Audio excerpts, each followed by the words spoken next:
Okay, can you hear me now? Yes. Okay, let's give another round of applause for Columbia.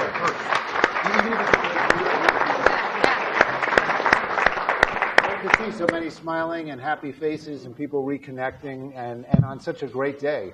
I think it's only in Columbia's power that they were able to pick a day with near record temperatures, so good for the school. It's my pleasure to be here. My name is Tom Shatton, and I'm a member of the class of 1978 Reunion Committee. And I'm going to introduce our session today, which I think is one of the hotter topics, obviously. It's entrepreneurship, identifying, valuing, and capturing opportunity. I'm assuming, Jeremy, that we're going to come away with some unicorn opportunities at the end of the day. Well, we're handing out tips. Stock certificates to everybody. Yeah, okay, so. Great. Okay, that'll be good. You can read more about Jeremy and his panel here. Jeremy's pretty special, though, if you think about it. He's not only an alum celebrating his reunion today, but he's also an adjunct professor, and he's the newly appointed head of the Eugene Lang Entrepreneurship Center. So he holds many hats, wears many hats, and this promises to be quite an interesting panel. I was pleased that actually Columbia asked me to present or introduce this panel, partly because I've spent most of my career working with some of the great entrepreneurs, Michael Dell, Irwin Jacobs, Tom Stenberg from Staples, all past clients and old dear friends of mine. But also because I've really had a very strong affiliation with Columbia over the years. And I think it's at times like this during reunion when you do get reflective about what did it mean to sit in these seats, although I wish I sat in these seats and not the ones that we sat in back then. And there were two takeaways for me, and I'd love to share them briefly with you, not to detract the time from the panel, but maybe it'll cause you all to think and reflect a little bit about what was life like for you back in Uris Hall back then. So my two takeaways were, one, I really think Columbia, the B School, taught me about teamwork very early on. I think the fact that we were, in some cases, forced to, and in other cases encouraged to work in groups was really critical to learning how to deal in teams and with other people back then. I mean, for me, it saved my life because I wouldn't have gotten through statistics without my fellow study group mates. But it set the template, I think, for my own career, where I sought out and found a great business partner who still remains, 30 years later, my business partner today. So thank you, Columbia, for setting that theme of the importance of working closely as a team. The second thing is, when I reflect back to, there were certain faculty members, I had good feelings about others, who were kind of tough on me in grades and things like that. But there were some that were really special. And I don't know if did anybody in this room have Charlie Wolf? Yeah, he taught capital markets. And, I can't thank him enough. I'm not sure he's still living, but he called me into his office one day and he said, I hear you're interviewing at investment banking firms. And he said, Tom, I don't think you should go into corporate finance or M&A and don't take the standard route like everybody else. He said, there's this one group at Goldman Sachs called private financing where they do all these really interesting privately negotiated deals. That's where you belong. And God bless him, I went there. I spent the first part of my career there. I established their first private equity financing group before they got into the principal activities business. And it really set the theme for the rest of my career, working with private growth companies in helping them raise capital. So I thank Charlie Wolf dearly, and I thank Columbia for hiring such a smart guy who took such a personal interest in students. So hopefully these little stories cause you all to reflect upon maybe what were some of the highlights in your own years here and how maybe Columbia helped shape your business careers. With that, I hope there are going to be some great takeaways from this panel. I'm sure there will. And let me turn it over now to Jeremy Kagan.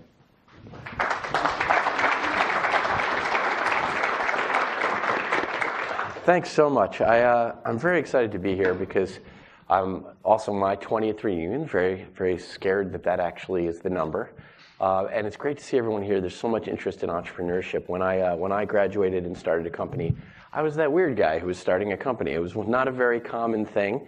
And subsequently, over the course of doing some entrepreneurial activities, coming back here to teach digital marketing, and now actually ending up full circle helping coach newer entrepreneurs. It's been really an exciting ride. What's great, though, is it's not going to be anything I have to talk about for me. I got a bunch of great questions for these very distinguished panel, and we're going to do this in a very structured way. We got an hour till the Dean's State of the School speech, so I want to make sure we get a chance for audience questions as well. So I'm going to move back and forth amongst our folks here. First, we're going to get a sense of their very different ventures, and then I'm going to field a couple of questions to them. I'm going to try to vary the order we go in, so no particular bias, and if people have a particular question they've indicated to me, they're going to expand on some of the areas they're interested in. And then we're going to have two people with microphones for questions from the audience.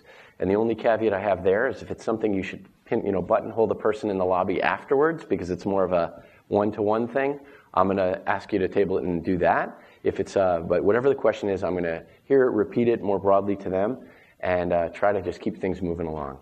So looking forward to, I see a lot of familiar faces. I'm excited to catch up with you afterwards. But let's get started with a little bit of an introduction to the businesses of these great folks here. First, I'd like to start with Nili, who has got a more traditional financial-oriented startup, and she was trying to explain it to me, so that's how complicated it is, that I want her to be able to explain it to you directly. But what's great is we have a financial startup, a real estate startup, a logistics startup, and a wellness startup. So a lot of different angles at this whole thing. And take it away. Sure. Good morning, everyone. Good morning. And thanks so much to the organizers and the school for having us all here today. My name is Nili Gilbert. As Jeremy said, I'm a co-founder and portfolio manager at Petersen Capital Management. Petersen is an asset management firm based in New York. We're investing in the stock markets, both traditional long-only strategies as well as long-short hedge. We actually co-founded the firm about over 7 years ago and started up with my co-founder Valerie's IRA, which was just $1.5 million. And today we've reached $1.4 billion in assets under management, which also makes Petersen one of the larger women-owned firms in the country.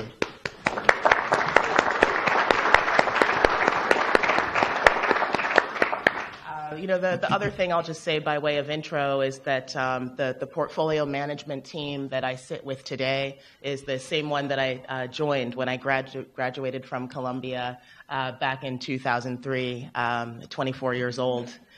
So while we spun out of a very large asset management firm called Invesco, to start our own firm over 7 years ago, as I said.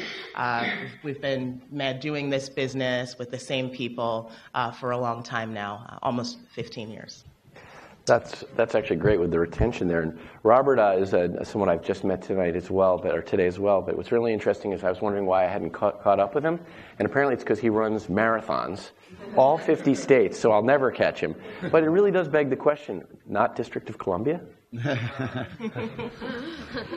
So my name is Robert Reffkin. Thank you for inviting me here. I'm co-founder and CEO of a company called Compass. It's a real estate brokerage firm, a technology-driven one that combines everything that a Zillow would have with what a real estate brokerage has. And we power agents. The vision for the company is that 10 years from now, the majority of people buy things from just two places: books, food, and goods from Amazon, and the home, what's related to that home: mortgage, property insurance, move-in services, cleaners, gym membership, furniture from Compass. That we're the end-to-end platform for all real estate activities. Excellent. Now, Ryan actually, I know from previous lives, and what's interesting is I had this anecdote where he actually earned the ire of Steve Jobs, right? Where he actually had used his previous knowledge to figure out basically how many iPhones were shipping, counting shipping containers through bills of lading. and I had never even thought that was a possibility. So it's kind of a winding path to his business now, Flexport, which is in logistics, but I'll let him explain that. But it's interesting, the origin story is quite amazing. Thanks.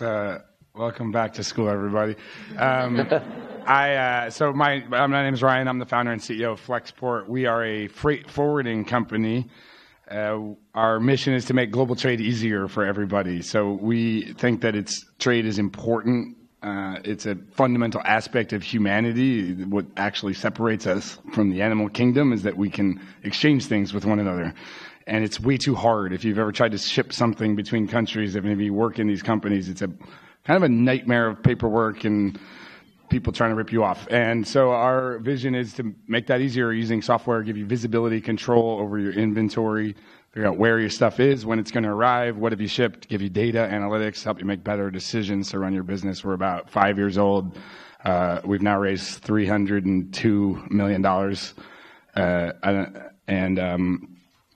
Yeah, we're the 19th largest freight forwarding company in the United States out of 5,000.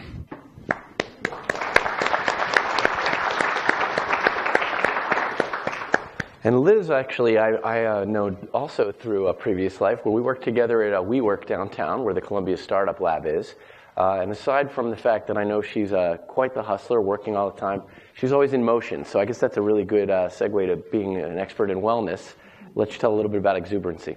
Yeah, so Exuberancy is a national corporate wellness company that brings group fitness classes, meditation sessions, massages, health education, and other wellness magic to the workplace. I launched it while I was at Columbia in the Greenhouse program, and we'll get into that more. But we've been in business for 5 years, and last year we were acquired by Tishman Speyer. So we'll also go into how we're entering the real estate world in a way. Excellent. Well, the first question I have for everyone is I wanted to start with Nili. The moment you were with a great group, you're still with them, and you were at some very large organizations. So what was the moment that you decided to go out on your own? What was that sort of spark of entrepreneurship that made you start your own venture with just your co-founder's IRA? So sometimes I like to call it a brief moment of insanity. Actually, I remember exactly where I was sitting and what I was doing at the moment when we finally decided to start Materin. We'd had long discussions about it, and a lot of the discussions were around, does the world really need another hedge fund? There are over 10,000 hedge funds in the world, and what would make it worth taking on all of the personal and professional risk to make the leap and go out on our own. And after many rounds of discussions, we finally came to be sitting at this table over coffee, and my co-founder said to me, what would really make a big difference to me is if when we start our firm, if we started it around a different vision for what our industry could be in the world, a different set of values. This was 2010, and it was around the time of Occupy Wall Street and after the financial crisis, and it had just become so evident that there was a major breach of trust between the investment industry and the clients whom it was meant to serve.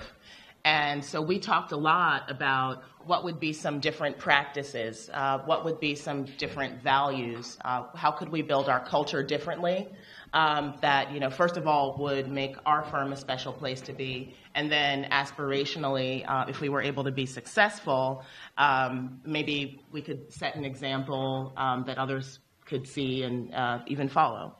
So some of the things that we talked about were fee structures, wanting to offer clients fair fees where they could keep most of the returns that we earn for them, breaking down old industry policies that create kickbacks to the asset manager at the expense of their clients.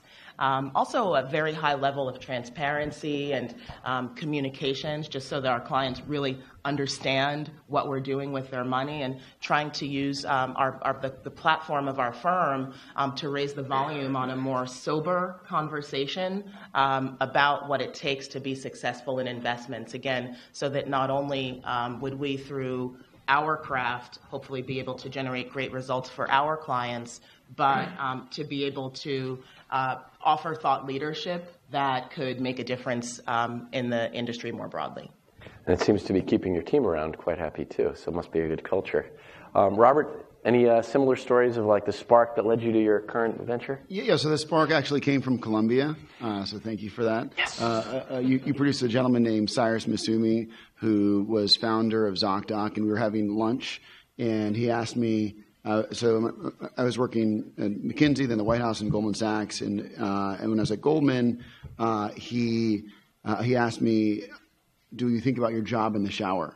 And I told him, absolutely not. I don't think about my job in the shower. He said, what do you think about? I said, hey, well, I think about, this nonprofit I started called, New York Needs You, and Bronx Academy One Charter School, and running 50 marathons, one in your state to raise $1 million for nonprofits. And he said, that means you don't love your job enough to be great at it, to be your best self. And it really stuck with me, that he said, if you don't think about your job in the shower, you're never going to be your best self. And at first I kind of dismissed it, but then I started to see the brilliance in that statement. And so I wanted to find a place where I could maximize my strengths and maximize my passions, and where I could be my authentic self. And in every other environment I was in, I was always trying to be what other people wanted me to be. And until I met my wonderful wife, Benice, who's sitting right here, also a Columbia grad. And, for the first time, I had someone who really loved me for who I was and taught me to do the same for myself. And so it went down this path of how do you maximize your passions, maximize your strengths, and make sure that you're your authentic self. And I realized I wanted to go build something. And I started with, I met a gentleman who's my co-founder, Ori Alone, who built one company they sold to Google, another company they sold to Twitter. He's one of the best technologists in the world. And we said, what's an industry where it's really, really big, where you can solve a big problem that impacts a lot of people's lives. And that's how it all happened. So this is good. Our themes are like trust and culture and passion. I'm liking this now. Ryan, go with this. Go with this. We ship cardboard boxes around the world. That Animal Kingdom line was good. No, so I've been an entrepreneur my whole life. I did have a job. I used to make pizza at Domino's when I was in high school, but I never really had a job besides that. Before business school, I used to run a company. I lived in China when I applied to business school from China. I was importing motorcycles from China and selling them on eBay. That was how I got into business school, if you can believe that. And the thing that I learned was that you have enough problems when you run a business that you got to find customers, and you got to find suppliers, and sort of supply and demand is the two fundamental elements of any good business. And we felt like we had kind of solved those problems, and we were still not making any money, and we were still having problems because you still have this hard problem of how do you get the goods from those suppliers to those customers. And so that was, I'm class of 08, so that was when I was running that business was 12 years ago or something, before business school. It took me a long time to realize that was actually a bigger idea than anything else I was working on. Was like, how do I help companies solve these problems? And I think it's an important lesson is you're often better off if you're thinking about starting a company, or a lot of people ask, well, what problem should I solve? And it's kind of the natural place to start, but I think it's the wrong question, actually. What you want to ask is, what problem do I wish somebody would solve for me? And if you ask that, you'll figure out, actually, there's probably a lot of other people like me who also want that problem solved, and all of a sudden you could have a good business idea. So it took me a long time to get there. Started a few other companies in between, including the one that he referred to. During business school, I started a company selling shipping manifest data. So anytime you import something by ocean, the shipping manifest is a public record. So I built that business. Eventually, when growth stalled out, I came back and said, there's actually a really big, hairy problem in the world. Well, that's also great advice for starting a company. Wait till you find something that you have as a problem that maybe a lot of other people do as well. And I guess Domino's kind of had cardboard boxes involved too. So. And a good logistics company and marketing too. They're a good company. Liz, hopefully the wellness aspect won't be a complete flip on the reason for starting. What was the spark for you? Yeah. Well, similarly to Ryan, I've been sort of a lifelong entrepreneur. When I applied to business school, I was running a Christmas lighting company based in Seattle, Washington, called the Holiday Lighting Pros of Seattle. We designed installed and maintained high-end Christmas lights for businesses and wealthy homeowners. I actually drove to my CBS interview in a cargo truck, which is the first car I ever owned. And incidentally, the guy who interviewed me lived across the street from one of the biggest private homes that we'd done that season. So he'd been watching our work all season long, which is cool. And so after a few years of running a seasonal business, so half the year I was working investment banker hours and half of the year I was freelance working, volunteering, traveling.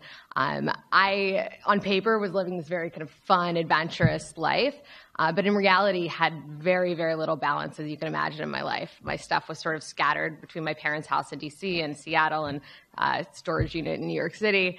And, everywhere I went, there wasn't much consistency, and I definitely didn't have healthy habits that were keeping me sane. So I decided to apply to business school because I, as a liberal arts English major, had built a business from scratch using Google Docs, but didn't actually know very much, frankly, about finance or accounting. When I joined my learning team, I was like, I'm sorry, guys.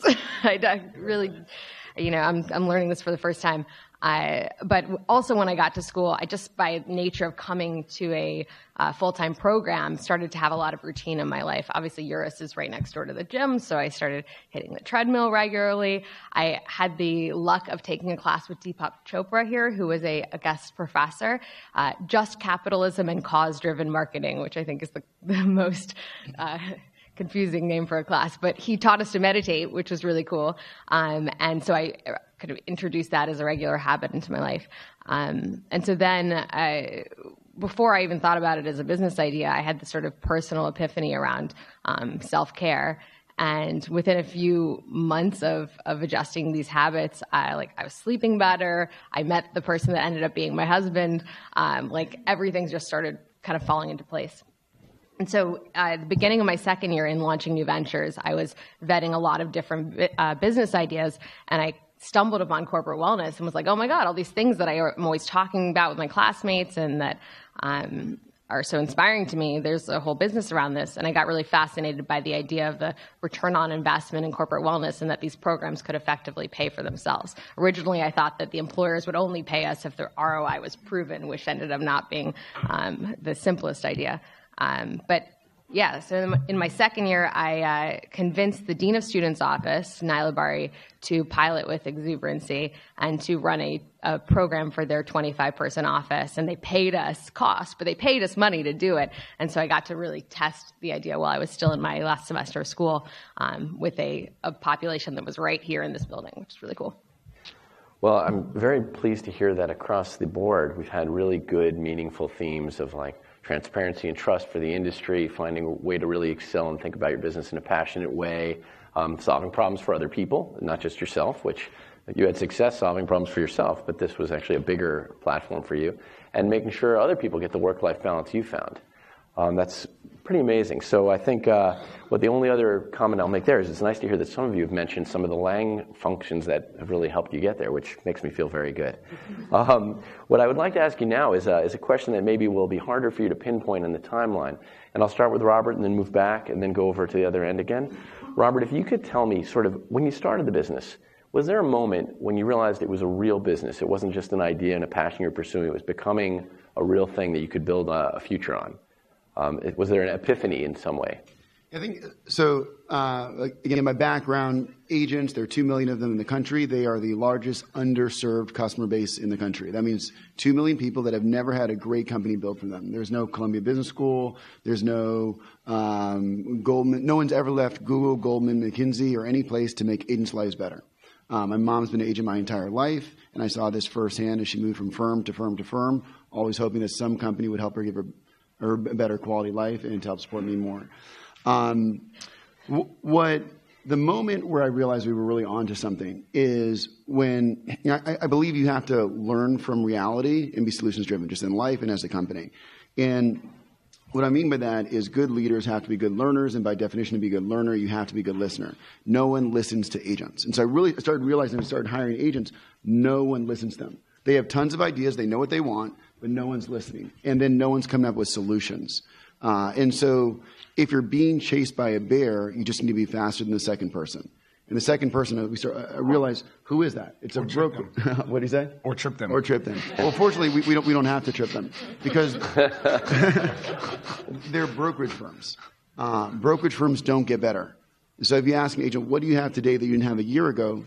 They don't understand the question, right? And so that's when I realized they were really onto something. When we realized that we were providing solutions and learning about what people want in an area where there are 10,000 competitors, I guess, that don't do either of those. They just stay the exact same thing it's the exact same model for 100 years of taking the agent's profit, splitting between the manager's manager, the owner puts in their pocket and goes to the Hamptons if they're in New York. They go to Palm Beach, Aspen if they're from Chicago or Dallas, but they don't invest it back in the business. Well, it did sound sort of like you might be recruiting for a really cool job, but I'm going to expand the question a little bit for you, Nili. I wanted to give you a chance to talk either about the point where you knew that you were really onto something, or maybe a point where you had a crisis that you had to deal with to really get to that point. So is there a particular anecdote or story you can relate about, like, sort of those very common entrepreneur things of how do I know I've got a business and not just an idea, or is this the crisis that takes us down, and how did you get through it? Maybe they're related. I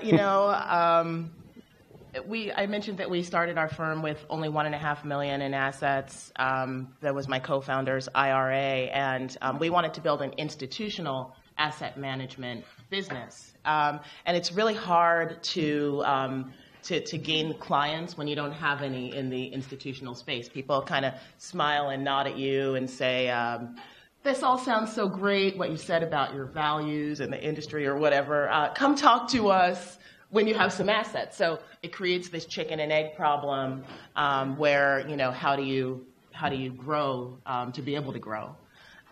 So I remember in terms of crisis, like sitting on the floor of my greatest mentor, the woman who founded the organization where I worked before business school. Actually a nonprofit organization, sitting on our floor and just crying after 2 years of being in the business. It took us 2.5 years to get to $100 million in assets, and then 3.5 years to get to $1 billion.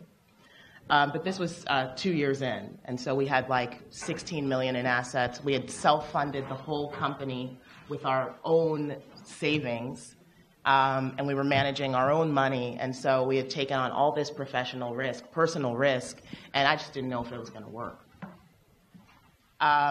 So in terms of what does it take then to come to that turning point, I talked to you about the warm and fuzzy stuff in our founding vision, but in my business, what matters more than anything else is pure investment performance. And so I think what the turning point was for us was approaching a 3-year track record that was, an industry-leading performance, and being able to maintain that over time. And this is in the context of very broad headwinds and questions about whether active asset management can be successful in the current market environment. People say, well, there's so much information efficiency now. Information travels so fast all around the world. There's intelligent machines trading. And many active managers have underperformed simple things like passive indexes and all of this. So it's two things. It's that turning point was being able to stick it out, and being able to stick it out with excellent performance to then be able to be there for the turning point, which led to like kind of a hockey stick in growth. So being able to stick it out and sort of that perseverance to get to the proof points, I guess. Excellent. Liz, let's jump over to you for a second. Was there a point where you actually either had the epiphany this was working, or one of those points that she was mentioning where you really had a crisis of confidence in a way and you had to really persevere? Could you share an example of that? Yeah. So Exuberancy has grown in a very sort of slow and steady way. I chose to, in the early days, bootstrap the company, and always thought that once we'd had real proof of the concept, we'd probably start fundraising, building some of our own technology. But the business started working really, really well and effectively funding its own growth. So I decided to stay the course and keep the company bootstrapped. And so interestingly, I had a lot of sort of internal validation that what we were doing was awesome and working, like, because it was sustainable, and because I was having a lot of fun doing it.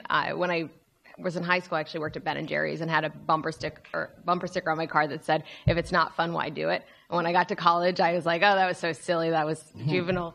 And I kind of had a 180 on that, because I'm like, wait, that actually is how I want to live my life. And I kind of rediscovered that as I was starting Exuberancy. So for a long time, I was like, this is fun. This is working. I can grow this. Lifestyle business was sort of like a bad word when I was in entrepreneurship at Columbia, because everyone was talking about scale, scale, scale. But as I started to grow this successful lifestyle business that I thought, could grow into a $100 million business, which is not a small lifestyle business, I had a lot of sort of personal satisfaction. But I think one of the surprising external proof points was that about 3 years into the business, I started getting people approaching me about potential acquisitions, which I had never been building the business for necessarily, but we, I think, created something special in a time that a lot of businesses in the wellness space were focusing on gamified wellness and quantified wellness, and not so much the people side of wellness. What we do really is find amazing practitioners and create a platform for them to connect with amazing forward-thinking companies. So that sort of curated, a thoughtful, relatively large-scale set of practitioners that we had was of value to all sorts of different industries and companies that approached us. So that was kind of like, I thought this was for me, but actually it can be helpful for other companies too. So someone on the outside coming and actually saying, hey, we see the value in what you're doing. Obviously validating there. And Ryan, any of those two different approaches resonate with you? One of the myths, I think, of entrepreneurs is that we like to take risk. And I'm not at all like that. I wanted to minimize risk in my life. And the way that I did that was when I was in Columbia, I'm not from a very wealthy family, so I had to pay for it, and I had a lot of debt. And that's a difficult place to start a company from. But I knew I was going to start a company because I'm unemployable, and I just don't really follow direction. A third reason for entrepreneurship. So this is a tough place to be. And what I did was get a bunch of side jobs. So I was teaching the GMAT. I got a job with Columbia. They paid me to write business school case studies about businesses in Africa.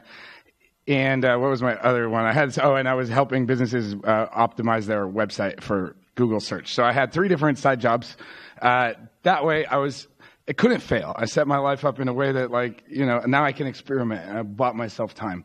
I've started now 5 companies that have been, this is not the metric to measure yourself on, but that have been covered in the New York Times. So one of them was running well, being successful, and I decided it was starting to have growth problems. And so what I did was start making fake companies, websites that looked like a real company, and see if anybody would sign up for these services that I would offer. One of those companies is now called Flexport, what we did was it looked like the world's best customs brokerage and freight forwarder, but I didn't have any licenses or know how to ship any freight. It was just like if this company existed, would anybody sign up? And during 1 year of that fake company's existence on the internet, we had 300 companies signed up, including Foxconn, the maker of the iPhone. Cargill, one of the largest ag companies in the United States. And then one day, Saudi Aramco signed up for my website. It's the largest company in the world. And I was like, okay, I'm going to make riches, if I could figure out how to actually ship something, or if I had a license, we would have a good business.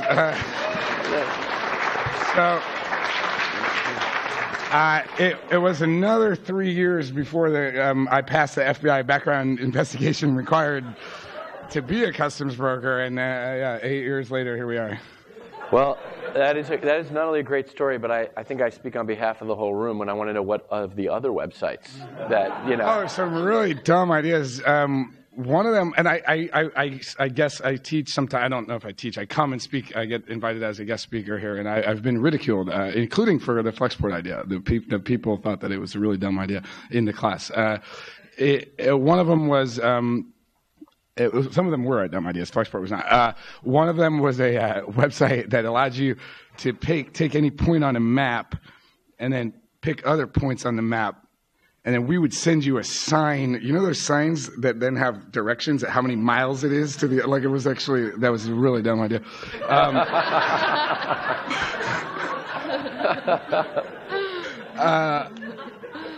One of them was would be a software company that would manage your inventory. We'd help you, it was basically software for an importer and exporter that we would give away for free to help manage your inventory, and then we would monetize it by selling freight. Nobody signed up for that website, but it turns out that's now actually what Flexport does. So a few of the ideas converged. One of my companies I started last year is phonebooths.com. We make office phone booths.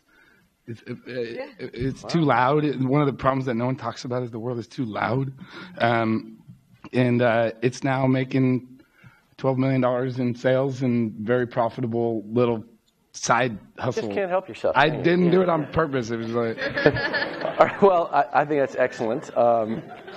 Feel free to steal any of those ideas that he doesn't want. I got lots of ideas. That's not I think right now I want to switch to a quick lightning round of what I was really curious is, and some of you mentioned this, some of this, launch your startup and Lang Center stuff, but what was there something specific at Columbia you can point to that helped you get where you're going? Because I'd like to sort of connect that dot back, and then I want to take a moment to open it up to some questions from the audience. So a quick, like from all the way in the end, Liz, all the way back to here. You'll have the last word, and then we'll open it up to audience questions. Yes. Oh my gosh, there's almost too many things. I mean, there's so many professors, especially in the Lang Center. Shout out to Dave Lerner, Brendan Burns, Cliff Shore, that just spent so many hours working on exuberancy with me. The Greenhouse program is huge. It really helped me take my ideas seriously, frankly, and helped me be ready to launch upon graduation. I immediately moved into the Columbia Startup Lab. I don't think I could have been a solo founder if I hadn't been surrounded by other founders and had that support network. In any scenario, there's massive highs and lows in starting a company, but if I was in the trenches with these people, and it's cool looking around now and seeing a lot of the other Columbia success stories, and it's not like, oh, we all went to Columbia. It's like, no, I was sitting next to the founder of Lola as she was doing her thing, and I was, drinking Wandering Bear as they were testing their idea, so much love for Columbia. Also, my two greatest advisors for exuberancy were also Columbia alums that took a chance on exuberancy for their companies as clients, and then were like, oh, I'll also help you. Excellent. Ryan? It's been the people. So my COO was a partner at BCG, 13 years, my classmate from Columbia. We actually co-founded a company during Columbia selling neckties, if you can believe that. He then went back correctly to go work at Boston Consulting Group instead of. But when I started Flexport, he called me up and was like, "Hey, I heard you started a freight forwarder. Did you know I'm the partner focused on freight forwarding at BCG?" And I would have never been able to convince this person, and we wouldn't have a company. We wouldn't be a good company without him. And I would have never been able to convince him if he hadn't spent a lot of quality time here at the school and trust each other. And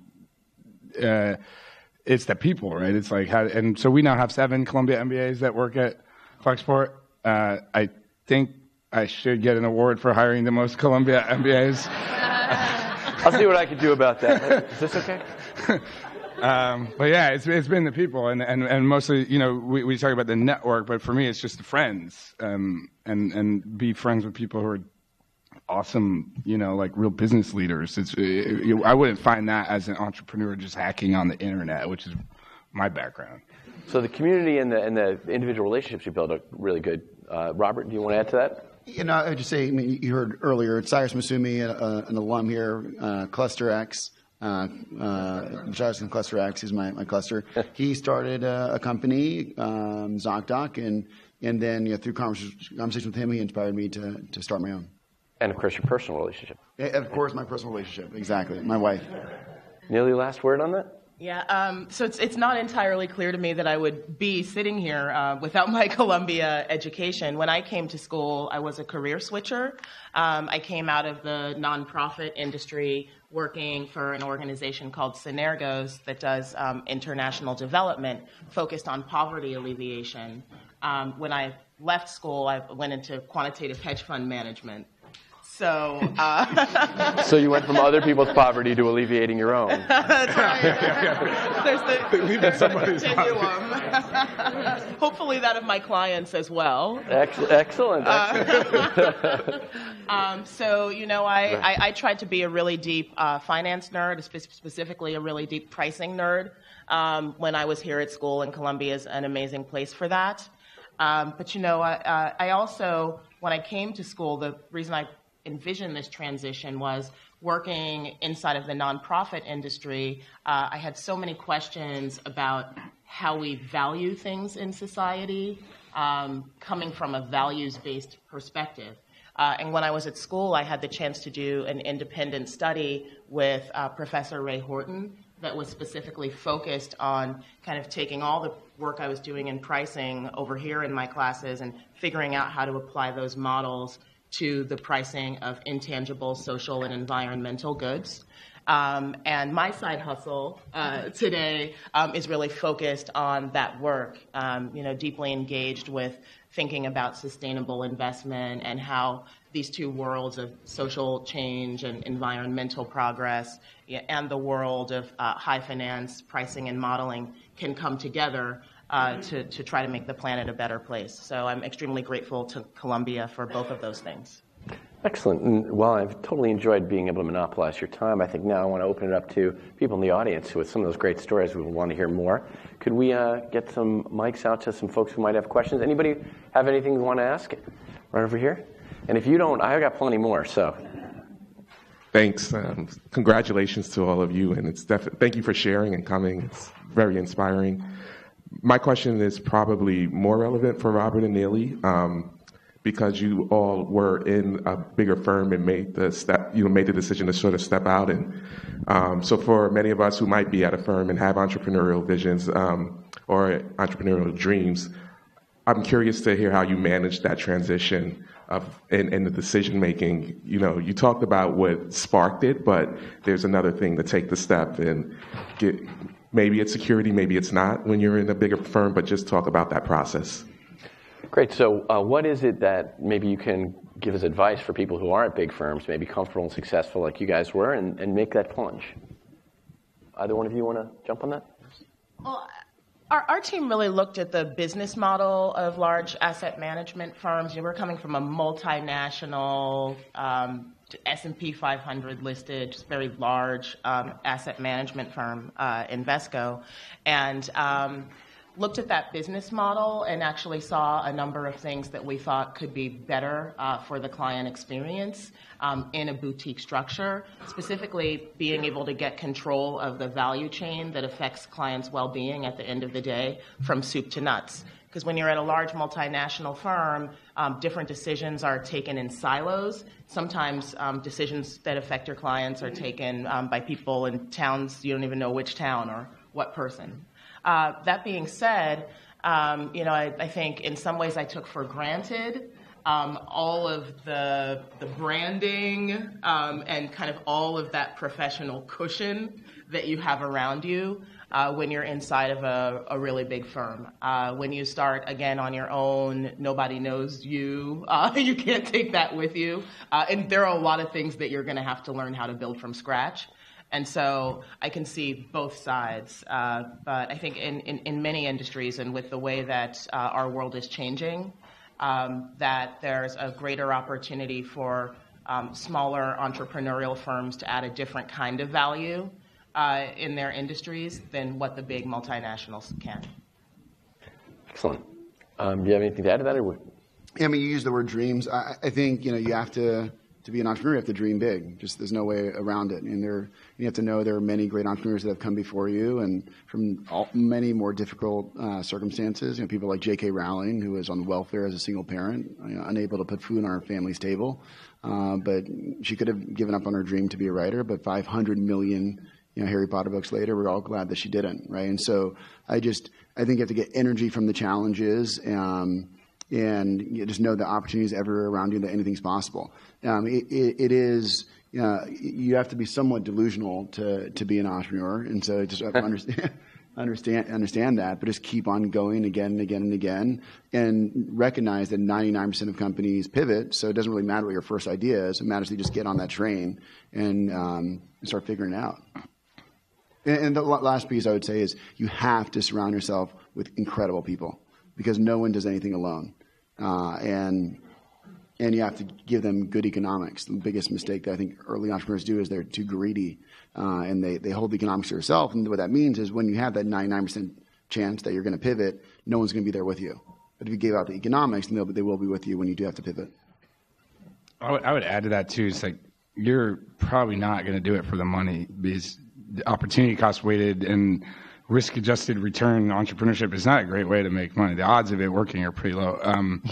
But if you're in it for learning, what is it that you value in the world? And I think there's no better way to learn about the world than entrepreneurship, because you get to understand every aspect of the human experience, from like psychology, leadership, all the financial aspects, marketing, everything, all of these things, persuasion, influence, so it's a great way to learn about the world. So the hard thing is, you do have to be a little delusional, because it's risk-adjusted return is not the best way to do it. So you have to then, for me, it was like just ignore the opportunity costs. Like I didn't do any recruiting on campus. I didn't want to know what I could make.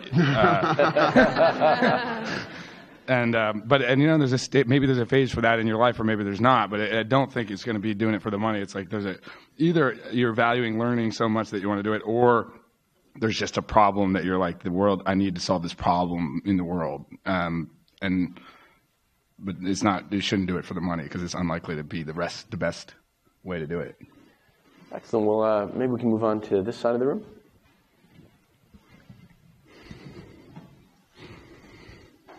Thank you. I'm Robert Yu from Korea, and class of 03. Robert, nice to see you again. Hey. Wow. I wanted to ask a question. Can you talk about your business plan? How do you make it? Is it important? Is it relevant? I mean, sometimes you have an idea, and the actual process of writing a business plan is somewhat complicated. Could you share your experience? So I guess the question would be, like, did you guys start with business plans? And more importantly, do you think that writing a formal business plan should that be an obstacle? Is it important to get your ideas on paper, or should you just dive in? Liz, you want to start? Yeah. I wrote a business plan while I was in Launching New Ventures, and refined it in the Greenhouse program. And I think it was mostly important for me because I wasn't going out and raising money, but as a storytelling tool. So I really had to visualize what I was doing, and then I had the opportunity to, over and over again within Greenhouse, take that business plan, sort of put it up on the wall, and then speak to it and turn that into a storytelling tool. So I think that the people that spend months, years perfecting the business plan instead of just selling and then adjusting the business plan and selling, adjusting the business plan, that's where I would not recommend you go. So don't let it slow you down, but perhaps you can talk to raising $308 million, was that what you said? 302, I think. 302. So you probably needed some sort of written plan for that. I know. I never made a business plan in my life. Never once. That's even better. I almost never made a PowerPoint, by the way. So you don't feel a business plan was necessary to get started? I think it's a mistake. The world's not intelligently designed. It evolved, and you got to go out there and iterate and get feedback. And the planning is overrated. I think PowerPoints are the worst thing that's happened to one of the worst things that happened to at least the professional world. Like this, I never, before it was bottled, I never read about water being good for you. But then they can make money and water is good.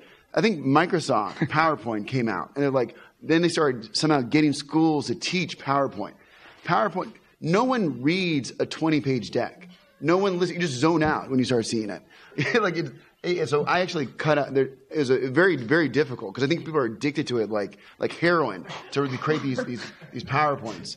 And so I cut off all PowerPoints. Yeah. No, you cannot use PowerPoint. I actually went to the IT department. I said, can we cut it out so people can't even email PowerPoint? Wow. Because I don't want people looking at it. And so everything has to be one page. And if you can't get on one page, you have to tell me why it needs to be 2 pages. What is that second page going to be? Now, I know... So I think that's a good answer for you. But there's a guy who's really smart who left the company. And he has been for 2 years, really smart guy, one of our smartest people. Harvard, McKinsey, for 2 years planning on his business. He hasn't started yet. He hasn't hired anyone. He's been planning for 2 years. So, that theme I have learned from reality, trust your gut, trust your instincts, you're smart, go out there and just do it and learn from real people. like a DJ doesn't out there practicing by himself or herself all day. They're going out there testing the songs, and they're seeing how are people reacting to the song, like a restaurateur who's asking the regulars, do you like the menu? Or like a mayor. Don't sit in your conference room and just talk with 20-page PowerPoints and consultants. Read the mail of your constituents and talk to them. What do you want today? Because I know today is different than last month. So I would just go out there and do it. And I completely agree with Liz as well. The only reason that a one-page document, or presentation would be important is for this telling the story. It's all about the story. Because like Simon Sinek says, people don't work with you because of what you do. They work with you because of why you do it. And just that general theme of we're in a storytelling world, and whatever you're going to do, you have to get great people to follow you. So come up with a great story and the great vision in one page, and then go off and do it. So I'm the outlier on the panel.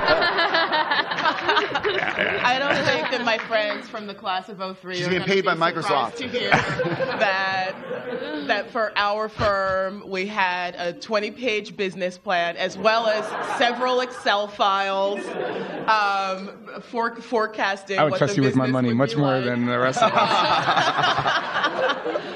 It was the first thing that we did when we decided to start the firm. It was not a sales document. And it was not PowerPoint. It was an internal document. Many of the things that I've said to you here today are in that business plan. We talked about why we're starting the firm. What are our values? What are we doing here? Where are we trying to go? Many of the things that are in that business plan we talk about in our management committee meetings at least once a month. It's our guide. A lot of the things that are in the business plan, like what's actually going to happen, like what are we actually going to do, did not happen. But we're always building a new plan. Like we're kind of, they call failing forward or fast prototyping. It's not that it's not about not having a plan. It's about having an adaptive plan. Another thing that I want to say about the business plan is the spreadsheets. We should have certainly much more Excel in the world, I think. Paid by Microsoft. So one of the things is, I mentioned that we self-funded our company with our own capital, and we kind of knew it was going to take a while to be able to earn any revenues. So although it was more painful than I could have imagined that was the case, we had to figure out how much money we needed to come up with to be able to run the business. And so we said we want to try to fund the company to be able to run for 3 years without any revenues at all. And as you heard, we came down to almost needing that much capital. And so being really formal with our financial projections at the outset was extremely helpful. The financial projections actually ended up being kind of right. We came in every year a little bit under what we projected in terms of our spend. And so I guess just, different perspectives from different entrepreneurs. For us, the values and vision as a guiding star and spending a lot of time on the financial projections for the management company before we launched was extremely helpful. So I guess if there's a summary there, it's don't let the business plan keep you from doing the actual business. It's there to tell the story, and that story can evolve if you talk to customers. And also, Robert doesn't like PowerPoint very much. So, but beyond that, let's take another question, and we might have time for one or two more if I just pick single people. So I'm going to hop around, and if you have something to add, just jump in after that person. So how about starting with those two? Hello, Maziar, class of 03. Congratulations. Have you ever been at a point where you realized the business is not working and that you were thinking of maybe abandoning, and then what happened at that point? You said, no, I'm going to keep going. And then eventually it worked out. What changes you made?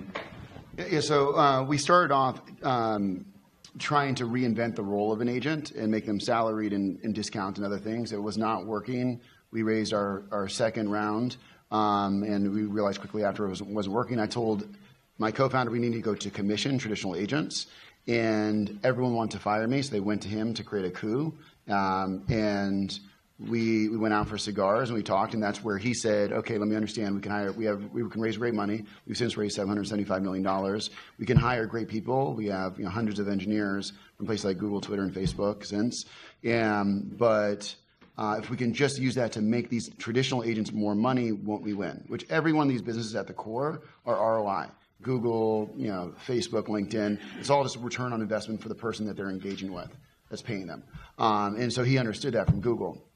And he's the one who said the second thing. For being chased by a bear, you just need to be faster than the second person. And that's a brokerage firm. So that's how we pivoted. And ever since, there has not been a day that we haven't gotten better. So really taking one of your cherished beliefs and having to change it because it wasn't making it in the market. Really, it's that damn PowerPoint that got me, because I did have a PowerPoint. It was 15 pages, and it got me all my head making up this fake stuff. If I would have not had a PowerPoint and it would just talk to actual agents, real estate people, the reason why there's never been a great technology company in real estate is because there's an emotional bias against agents that makes smart people stupid. Because they just start with the answer, how do you get rid of agents? How do you get rid of fees? Not the question, how do you make things better? And I won't take the time here of how you make things better, but I really do have an emotional reaction against PowerPoint. We hadn't noticed. So can we grab this young lady here and then move along? Hi, Sophia Goucher, class of 03. My question is, when you're developing an innovative product or service, how much do you rely on focus groups or having a clear customer profile? Or when you were trying to fix a problem or serve yourself, were you just designing something that you would have wanted? Anybody want to talk? Did you go with the product you dreamed of or the product you knew your customers wanted, and how'd you find that out? I think because of launching new ventures, I did a lot of customer discovery, so talked to HR professionals and people experience people before we started really selling to them. But the second that the sort of cushion of Columbia was out from under me, there was no more focus groups. It was, will people buy this thing? And if they buy it, do more of that. And if they don't, do less of it. And yeah. Over here, and then some people in the back. Hi, it's Nikki from class of 2013. First of all, thank you for your experiences. It's really inspiring. It's feel-good experiences. My question is about network. I see a lot of startups that fail, and I was wondering what's the power of network in client acquisition and in making yourself known to your clients, and how do you build that network efficiently? We've been told since day one at Flexport that this freight industry is a relationships-based business, and there's no role for technology. It's just about relationships. And I think it's really silly in a world with Facebook to think that technology can't help you with your relationships. You get remember people's birthday and tell them their kids are cute, and you'll have a better relationship with that person. And so so the network side is if you can create value for somebody, you'll have a good relationship with them, even if you never met them. So I think it's, in some sense, overrated having the network built in, but that doesn't at all mean that those relationships aren't value. You can build a network quite quickly if you're creating value for the other people in your life. And so it's how do you dig in and where do you create value for the people that are going to matter more than who you know, or and even who you know. Like I got a lot of friends from business school who I think are cool people, but they're not going to be the person that I want to do business with necessarily. Just knowing someone isn't enough. It's like knowing how does that person create value for me, and vice versa, is much more important than who you know, because you'll create those relationships if you do a good job of creating value. So deeper relationship rather than a shallow. And focus on the value creation, right? How do I make this person's life better? Question over here. Hi, Aaron Festi, class of 03. I've always felt that. Thank you. I've always felt that there's been like two different business schools here at Columbia at odds with one another, and listening to what the four panelists had to say at the beginning just reinforces that, because they all mentioned, I don't think they planned this ahead of time, but they all talked about authenticity, life balance, what do you want to do, this type of stuff. And also I graduated from the Greenhouse program, had a Columbia-funded business.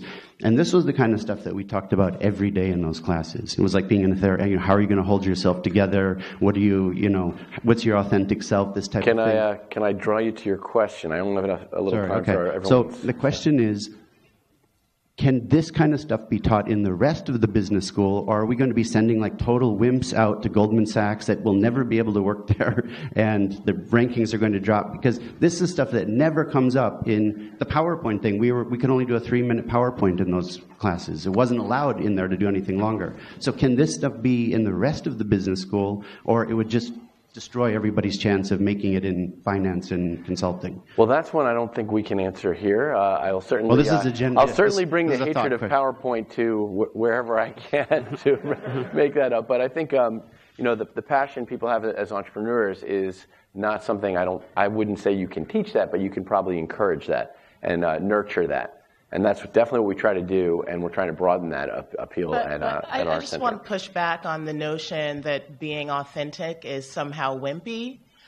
For me, the path to authenticity and the willingness to be vulnerable was one that took a lot of bravery and took a lot of strength. And I feel that it's extremely meaningful in business as well, because at the end of the day, all of our businesses are businesses that are built on trust and relationship. And if you're able to be a leader that people feel that they can really see and understand, it will elevate everything that you're trying to do in your firm.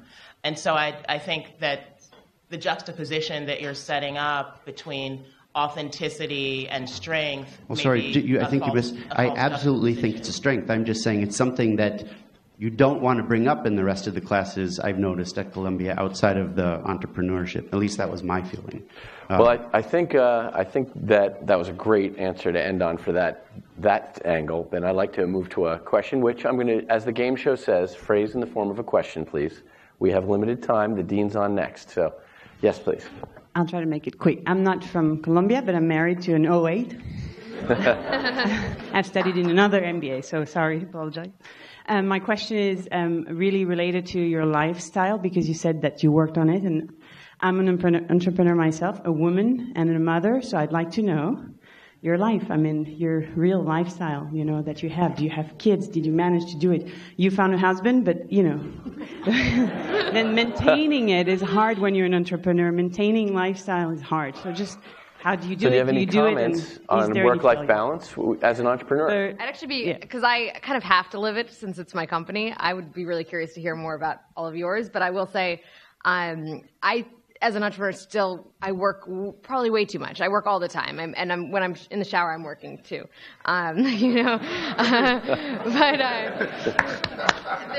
The tool, I will say, meditation is something that's been huge in my life.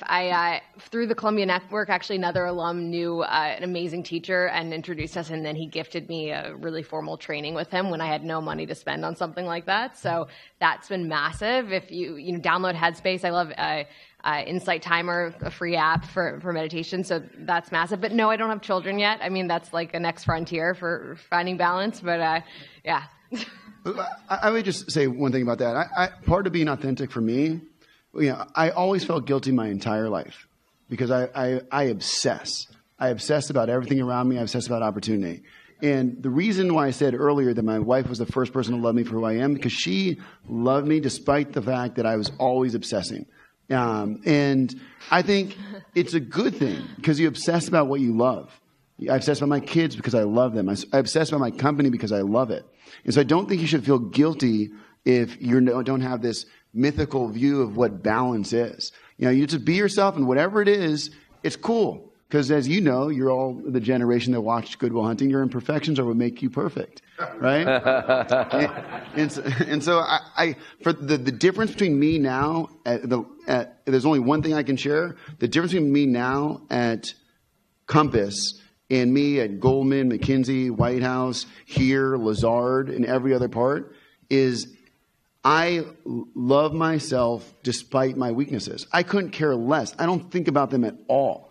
At McKinsey, it was all this bad feedback, all of this and that. I was obsessing about all these things, and someone told me, Robert, stop trying to make your weaknesses strengths because you can't do that. And if it can't be a strength, it doesn't matter in this world. You can only make your weaknesses, you minimize your weaknesses and maximize your strengths. So now all I do is what I'm best at, what I'm most passionate about, and if I can't be that person, I hire someone else to do that.